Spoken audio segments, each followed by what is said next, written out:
నమస్కారం. ఈరోజు మనతో పాటు ఉన్నారు ప్రముఖ ఆధ్యాత్మికవేత్త శ్రీ డాక్టర్ అనంతలక్ష్మి అమ్మగారు. నమస్తే మా. శుభం భూయాత్. ఇప్పుడు నిత్య సుమంగళిగా మహిళలు ఉండాలంటే లలిత సహస్రనామ స్తోత్రాల్లో ఎలాంటి శ్లోకాలు పఠిస్తే మంచిది? ఎప్పుడు, ఎందుకు, ఏమిటి, ఎలా? అన్నీ నాకు వివరించండి. లలిత సహస్రనామాలు మేము ఎప్పుడు పఠిస్తామండి, మాకెప్పుడు ఏం మంచి జరగలేదు అనే వాళ్ళకి మనం సమాధానం. ఎన్నో సహస్రనామాలు ఉన్నాయి. విష్ణు సహస్రనామం ఉంది, లక్ష్మీ సహస్రనామం ఉంది, ఇలా రామ కృష్ణ అందరికీ ఉన్నాయి. ఇవన్నింటినీ కూడా పురాణాల్లో జాగ్రత్తగా భద్రపరిచిన వారు వ్యాస మహర్షి. ఒక్క లలిత మాత్రమే లలితా రహస్యనామ సహస్రం. లలిత దీర్ఘం ఉంది, లలిత సహస్రం కాదు, లలితా రహస్యనామ సహస్రం. అంటే చాలా జాగ్రత్తగా పకడ్బందీగా తప్పులు లేకుండా చదవాలి అని అర్థం. రహస్యం అంటే దాచిపెట్టారు, బీరువాలో పెట్టారు, లాకర్లో పెట్టారని కాదు అర్థం. మీరు చదివినా మీకు పట్టా అని అర్థం కాదు. కొంచెం దగ్గర పెట్టుకుని చదవండి. ఒళ్ళు, నాలుక, అందులో అది గనక చక్కగా ఉచ్చరించినట్టయితే వాతావరణం ముందర పాజిటివ్ వైబ్రేషన్స్తో ఉంటుంది స్పష్టంగా ఉచ్చరిస్తే. 2, ఆ ఉచ్చరించటం వల్ల నాలుక వెళ్ళి అంగిలికి తగలడం వల్ల అక్కడ ఉన్నటువంటి నరాల కొనలు ప్రచోదితమై శరీరారోగ్యం బాగుపడుతుంది. దాంట్లో ఉన్న అర్థం తెలుసుకోవడం ద్వారా మనస్సు బాగుపడుతుంది. దాంట్లో ఉన్న అర్థాన్ని ఇంతో అంతో ఆచరణలో పెట్టడం ద్వారా మనిషి ఉద్ధరించబడతాడు. అందువల్ల దీన్ని లలితా రహస్యనామ సహస్రం అన్నారు. ఇది చాలా పకడ్బందీగా నిర్వచనాల రూపంలో అన్ని రకాల శాస్త్రాలు అందులో అంతర్భాగంగా ఉన్నాయి. చాలా పకడ్బందీగా రచించబడింది. అందువల్ల ఒక దీర్ఘం కానీ, ఒక హ్రస్వం కానీ, ఒక ఒత్తు కానీ తప్పు చదివితే అర్థం మారిపోతుంది. తర్వాత కలిపి చదివితే అర్థం వేరు, విడదీసి చదివితే అర్థం వేరు. అలా విడదీసి చదివి అమ్మవారిని నోటికొచ్చినట్టు తిడుతున్నారు అందరూ. మంచి ఫలితం రమ్మంటే ఎట్లా వస్తుందమ్మా? పైగా మనం ఫలితం అడుగుతున్నాం, ఆవిడ ఫలితం ఇవ్వడానికి సిద్ధంగా ఉంది. రెండిటికి తేడా ఉంది కదా. తెలుగులో అయితే ఇష్టం వచ్చినట్టు మాట్లాడుతున్నాం, ఇంగ్లీష్ నేర్చుకునేటప్పుడు స్పష్టంగా ఉచ్చరించాలని చెప్పి వాళ్ళు ముట్టికాయలు ముట్టి మరీ మనకి నేర్పిస్తుంటే తప్పనిసరిగా ఉచ్చరిస్తున్నామా లేదా? అంతే. మరి తెలుగులోను సంస్కృతంలోనూ వచ్చేటప్పటికి ఫలితం అనకుండా ఫలితం అని ఎందుకు అంటున్నా? అంచేత ఆవిడ ఫలితం ఇవ్వడానికి సిద్ధంగా లేదు గనక ఫలితం ఇవ్వడానికి సిద్ధంగా ఉంది, మనం అడగలేదు గనక ఇవ్వట్లేదు. రెండోది, ఇదేమ్మా తప్పే ఉంది, ఎట్లాగో అట్లా ఆవిడికి తెలియదా అంటే, అమ్మా నీకు దండం అంటే కూడా తెలుస్తుంది. మొత్తం లలితా సహస్రనామ సహస్రం చదవక్కర్లేదు కదా. మన హృదయం ఆవిడికి తెలియాలంటే మీరు ఈమెయిల్ పంపించేటప్పుడు ఒక స్పెల్లింగ్ తేడా కానీ, మధ్యలో ఉన్న స్పేస్ కానీ, డాట్ కానీ, కామా కానీ, సెమికోలన్ కానీ, హైఫన్ కానీ, అండర్ స్కోర్ కానీ, @ కానీ ఏదన్నా ఒక్కడి తేడా పెడితే ఈమెయిల్ వెళుతుందా? పక్క పక్కనున్న వాళ్ళకి ఈమెయిల్ వెళ్ళకపోతే ఎక్కడో ఉన్న అమ్మకి, సర్వాంతర్యామిగా ఉండి అందరినీ చూస్తున్నటువంటి అమ్మకి ఎక్కడాగి ఎవరికి ఫలితం ఇవ్వాలో తెలియాలంటే కరెక్ట్గా కనెక్ట్ అవ్వాలా లేదా? భలే చెప్పారు. ఈ కనెక్షన్లో ప్రాబ్లం ఉంది. ఇన్స్ట్రుమెంట్ బాగుంది, కనెక్టివిటీ బాగుంది, అంతా బాగుంది, కనెక్షన్ ఇవ్వడంలో రాంగ్ కనెక్షన్ ఇస్తున్నాం. అది విషయం. చేత జాగ్రత్తగా స్పష్టంగా చదివేటట్టయితే ఫలితం చాలా బాగుంటుంది. దుష్ట దూరాన తర్వాత దురాచార శమని అని కలిపి చదవాల్సింది విడదీస్తారు. అప్పుడు ఏమైంది అర్థం? దురాచారం పోగొట్టేది అని కాక నువ్వు దురాచారం చేసేదాని అని అర్థం వచ్చిందా? మరి ఎంత దయగల తల్లి కాకపోతే అలా తిడితే ఇంకా మన సర్వనాశనం కాకుండా చూస్తోంది. ఇది ఎందుకు ఫలితం రాలేదు అన్నదానికి చెప్తున్నా. ఇది మొదటి మాట. రెండోది, అసలు విషయం ఏమిటంటే అందులో చెప్పినటువంటి వాటిని మనం జాగ్రత్తగా పాటిస్తున్నామా? ఎవరైనా తనను అనుసరించే వాళ్ళు తనలాగా ఉండాలని కోరుకుంటారు, కానీ దానికన్నా భిన్నంగా ఉంటే అనుగ్రహిస్తారా? అమ్మవారి నామాల్లో మొట్టమొదట ఏముంటుంది? చంపక, అశోక, పున్నాగ, సౌగంధికల సత్కచ అని ఉంటుంది. చెంపకము, అశోకము, పున్నాగము మొదలైనటువంటి పూలతో లసత్ ప్రకాశిస్తున్న కచ జుట్టు కలిగినటువంటిది. ఆవిడ ఎత్తిపెట్టిన చేతుల కన్నా జుట్టు ముడిలో ఉన్న పూలు కనపడుతున్నాయి. అంటే ఏమిటి అర్థం? చక్కగా జుట్టు ముడి వేసుకుని పువ్వులు పెట్టుకుంది. మీరు విరబోసుకుని ఆవిడ్ని పూజిస్తే ఆవిడికి నచ్చుతుందా? జుట్టు విరబోసుకోవడం రాక్షసుల లక్షణం. మరి జుట్టు విరబోసుకుని ఆవిడ్ని పూజిస్తే రాక్షస లక్షణంతో పూజిస్తూ ఉంటే జుట్టు ముడేసుకున్న అమ్మవారిని ఆవిడ అనుగ్రహించాలంటే కొంచెం ఆలోచిస్తుందా లేదా? ముఖ చంద్ర కళంకాభ మృగన అభివిశేషక అని నామం ఉంది.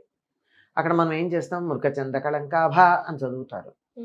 ముఖము అనే చంద్రుడికి మచ్చలాగా ఉన్నదానా అంటారు. అమ్మవారి మచ్చ కాదు కదా. ముఖ చంద్ర కళంకాభ మృగన అభివిశేషక. ముఖము అనేటటువంటి చంద్రుడిలో మచ్చలాగా ఉన్న కస్తూరి బొట్టు కలిగినటువంటిది. అమ్మవారి ముఖం చంద్రుడు, అందులో పెట్టుకున్న బొట్టు కస్తూరి బొట్టు చంద్రుడిలో ఉన్న మచ్చ లాంటిది. మరి మనం ముఖాన బొట్టు లేకుండా అమ్మవారిని పూజిస్తే ఆవిడ అనుగ్రహించాలని ఎలా కోరుకుంటాం మనం? ఒక వృత్తి చేసేవాళ్ళు ఒక యూనిఫామ్ వేసుకుంటారా లేదా? ఒకప్పుడు మన దేశంలో ఆంగ్లేయులు పరిపాలించే రోజుల్లో అప్పుడు మొదలైంది ఉద్యోగాలకు వెళ్ళేవాళ్ళు ప్యాంట్లు షర్ట్లు వేసుకోవడాలు లాంటివి. మరి ఒక ఉద్యోగం జీవనోపాధి కోసం నీ వేషధారణ తగినట్టుగా మార్చుకున్నప్పుడు అమ్మవారి అనుగ్రహం కావాలన్నప్పుడు ఆవిడ చెప్పినట్టుగా వేషధారణ వేసుకోవాలని నియమం లేదా? ఎందుకు అనుగ్రహించలేదు అంటే ఇలాంటివి 100 కారణాలు చెప్తాం. చేత ఆ కారణాలు అటుంటే ఇందులో ప్రత్యేకంగా ప్రార్థించాల్సింది ఏమిటంటే అసలు మొత్తం చదవడమే చాలా మంచిది. ఇందులో ఒక సుమంగళి ఎలా ప్రవర్తించాలో చాలా చక్కగా చెప్తారు. ఎంత బాగా ఉంటుంది అంటే దీనికి వ్యాఖ్యాన రూపంగా ఉన్న సౌందర్యలహరిలో అమ్మవారి మోకాళ్ళు ఎందుకు కొంచెం కఠినంగా ఉంటాయి? శరీరంలో కాస్త కఠినంగానే ఉంటుంది మోకాళ్ళు. ఎందుకంటే భర్త రాగానే వెళ్ళి ఆయన పాదాలకు నమస్కారం చేయడం వల్ల నేలకు ఎప్పటికప్పుడు ఈ మోకాళ్ళు తగులుతూ గట్టిపడ్డాయి అంటాడు. అర్థం చేసుకోవాలి కదా. ఇలాంటివన్నీ చాలా జాగ్రత్తగా మిగిలిన వాటిల్లో ఉంటే కామేశబద్ధ మాంగళ్య సూత్ర శోభిత కంధర. కామేశ్వరుని చేత కట్టబడినటువంటి మంగళసూత్రము చేత ప్రకాశిస్తున్న కంఠము కలిగినటువంటిది అమ్మవారి కంఠసీమలు. ఇక్కడ కామేశ్వరుడు కట్టినటువంటి మంగళసూత్రం ఉంటుంది. మొదటి నామం నుంచి కనీసం ఈ నామం దాకా తప్పనిసరిగా తప్పులు లేకుండా చదివినట్టయితే, మళ్ళీ చెప్తున్నా, తప్పులు లేకుండా చదివినట్టయితే ఒకదానికి ఒక అర్థం వస్తుందని చెప్పాను కదా. ఒకదానికి ఒక అర్థం రాకుండా తప్పులు లేకుండా గనక చదివినట్టయితే తప్పనిసరిగా స్త్రీలకి 5వ తనం ఎక్కువగా ఉంటుంది. ఇది అమ్మవారిని పూజిస్తే సరిపోయిందా? ఆవిడని అక్కడ పూజించి బయటకు వచ్చాక ఏడిపించుకు తింటున్నాడు, నన్ను నా ప్రాణానికి దొరికాడు అని భర్తని విసుక్కుంటూ ఉంటే ఏం ఫలితం ఉంటుంది? అమ్మవారిని ఏడిపించకుండా చూస్తుంది, అయిపోయింది. సింపుల్. అవునా కాదా? ఏడిపించకుండా చూడాలంటే అతని స్వభావం మారదు గనక జరిగేదేమిటి? అంచేత అమ్మవారిని పూజించటంతో పాటు పతివ్రతల చేత పూజించబడితే సంతోషించేది అని ఉంది. అంచేత నీకు పాతివ్రత్యం కలిగి ఉండాలి. పాతివ్రత్యం అంటే భర్త కొడితే పడమని కాదు, కొట్టకుండా ఉండేట్టు చూడాలి. చాలా మార్గాలు ఉన్నాయి కొట్టకుండా ఉండేట్టు. ఒకటి, కొట్టే ఛాన్స్ ఇవ్వకుండా నీ బిహేవియర్ మార్చుకోవడం ఒకటి, మొదటిది. కొట్టే స్వభావం మారేట్టుగా ప్రవర్తించడం ఇంకోటి. 2 రకాలుగాను ఉండొచ్చు. కనుక అమ్మవారు చెప్పినట్టుగా ప్రవర్తించడం చాలా ప్రధానం. కనీసం ఈ నామాల దాకా చదివినట్టయితే చాలా ప్రయోజనం ఉంటుంది. ఇంత కుంకుమ అమ్మవారి ముఖాన పోసేయడం అన్నది మాత్రమే ప్రధానంగా పెట్టుకోకుండా ఆవిడ కళ్ళల్లో పడి పాపం కళ్ళు మండవా, జాగ్రత్తగా వేయాలి. ఆవిడ్ని మనం ఒక మనలాంటి దానిగా భావన చేసి కదా చేస్తున్నాం. అంత జాగ్రత్తగా చేసినట్టయితే ముందర త్రికరణ శుద్ధిగా చేయాలి. అంతర్ముఖ సమారాధ్య బహిర్ముఖ సుదుర్లభ. అంతర్ముఖంగా ఆరాధన చేసినప్పుడు చాలా బాగా ఫలితం వస్తుంది. బహిర్ముఖంగా చేస్తే కొంచెం కష్టమే అమ్మవారిని పొందడం. మొదలెట్టాలి, బహిర్ముఖంగానే మొదలు పెట్టాలి, కానీ అంతర్ముఖంగా బాగా ఆరాధించాలి అని చెప్తారమ్మా. ఒక్క నామం అంటూ చెప్పలేం కానీ అసలు ఇద్దరినీ కలిపి ఒకటిగానే చూస్తాంగా. శివపార్వతులు ఇద్దరిని అర్ధనారీశ్వరులుగా ఉమ్, ఆ భావనతో ఉన్నట్టయితే అమ్మవారికి పరిపూర్ణంగా త్రికరణ శుద్ధిగా మనం ప్రార్థన చేసినట్టయితే అమ్మ అని పిలిచాం. మొదటి నామంలో శ్రీమాత అని ఉంది. అమ్మ తల్లి అని పిలిచాం. అదే కదా సంబంధం. ఎక్కడికి తీసుకెళ్తుంది ఆవిడ? శివశక్తి ఐక్య రూపిణి. శివుడు శక్తి కలిసి ఉన్నటువంటి ఏకరూపంతో ఉన్నది. ఏకరూపంతో ఇద్దరు ఉన్నారంటే విడిపడడం కానీ ఒకళ్ళు ముందు ఒకళ్ళ తర్వాత వెళ్ళిపోవడం కానీ కాక శాశ్వతంగా కలిసి ఉంటారు కదా. మరి ఈ నామం దాకా చెప్పాలి. చెప్పాలి. 999వ నామం శివశక్తి ఐక్య రూపిణి అని. మరి అక్కడి దాకా అన్నా చెప్పాలి. ఒక్కటి అంటే షార్ట్ కట్లు ఎప్పుడు అంతగా పనిచేస్తాయా అంటే ఏమో అనుమానమే. కనుక కనీసం ఇదన్నా చేస్తూ ఏమీ లేకపోయినా కుదరకపోయినా ఈ 3 వేళ్లతో కుంకుమ తీసుకుని, ఉమ్, ఈ 3 వేళ్ళు, అమ్మా. ఈ వేలు కాదు, ఈ మధ్య 2 వేళ్ళు, ఈ వేలు కుంకుమ తీసుకుని శ్రీమాత్రే నమః, శ్రీమాత్రే నమః, శ్రీమాత్రే నమః అని 3 సార్లు 3 చిటికెలు కుంకుమ అమ్మవారికి వేసి త్రికరణ శుద్ధిగా మనస్ఫూర్తిగా నమస్కారం చేసుకోండి. ఓపికందా లలితా రహస్యనామ సాహస్రం తప్పులు లేకుండా చదవండి. ఇంకా కొంచెం ఓపికందా ఖడ్గమాల చదవండి. ఖడ్గమాలలో బీజాక్షరాలు పక్కకు పెట్టి చదవాలి. ఉమ్, ఉపదేశం లేని వాళ్ళు బీజాక్షరాలు చదవకూడదు. ఓకే. ఆ తరువాత ఆ పైన ఇంకా ఓపికంటే త్రిశతి చదవండి. ఉమ్, ఇంకా ఓపికంటే సౌందర్య లహరి చదవండి. ఇంకా ఓపాన శక్తి మీకు ఏదుంటే అది.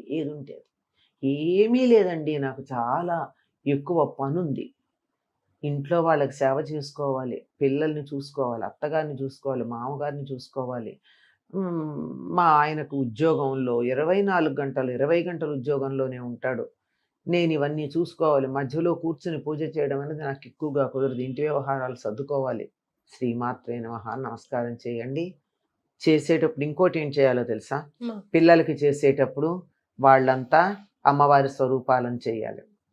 అత్తగారికి చేసేటప్పుడు ఆవిడ కూడా అమ్మవారి స్వరూపం చేయాలి. భర్తకి చేసేటప్పుడు సాక్షాత్తు కామేశ్వరుడు అన్నది అంటే అమ్మవారి యొక్క భర్త భగవంతుడు అని చేయాలి. తనని తాను శ్రీమాతగా భావించుకుని చేయాలి. ఇలా చేస్తే కూర్చుని గంటల తరబడి పారాయణలు చేసిన దానికన్నా ఎక్కువ ఫలితం ఉంటుంది. అమ్మ, ఒక్కొక్కసారి అనుకోకుండా అనుకున్న మధ్యలో ఆపేసి వెళ్ళవలసి వస్తుంది. ఒక ఫోన్ కాల్ వచ్చిందనో, అత్తగారు పిలిచారనో, మామగారు పిలిచారనో, హస్బెండే పిలిచాడనో, అప్పుడు మళ్ళీ మొదటి నుంచి స్టార్ట్ చేయాలా? లేకపోతే ఎక్కడ ఆపేసో అక్కడ మనం సాత్వికంగా చేస్తున్నామమ్మా ఇళ్లల్లో పూజలు. మనమేమి తామసికము రాజసికము కాదు కదా. అది కూడాను తర్వాత ఏమంటారు వామాచారం కాదు కదా. ఒక దీక్ష ఏం తీసుకోలేదు కదా, మామూలుగా అనుకుంటున్నాం కదా. మధ్యలో ఆపినా అక్కడికి నమస్కారం చేసి అమ్మా నువ్వే ఆ రూపంలో పిలుస్తున్నావని పెడుతున్నాను అని చెప్పి వెళ్ళి అటెండ్ అయ్యి వచ్చేయండి. లేదు నేను ఏదో నాకు ఒక కోరిక ఉంది, నేను రోజుకి 5 సార్లు 3 సార్లు చదువుతాను అని దీక్ష పెట్టారనుకోండి, ఓ కోరిక కోరుకుని దీక్షగా చేస్తే మాత్రం కదలకూడదు అయిపోయే వరకు. అలాంటిది ఏం లేకుండా చేసినట్టయితే ఏం పర్వాలేదు. రైట్. సో మీలో ఎవరైనా ఏదైనా మిస్టేక్స్ అమ్మ చెప్పినవి చేస్తుంటే కరెక్ట్ చేసుకొని చదివి చూడండి, ఫలితం తప్పకుండా వస్తుంది. ఫలితం వస్తుందని చెప్పారు కదా, వస్తుంది. అది నమస్కారం. శుభం భూయాత్.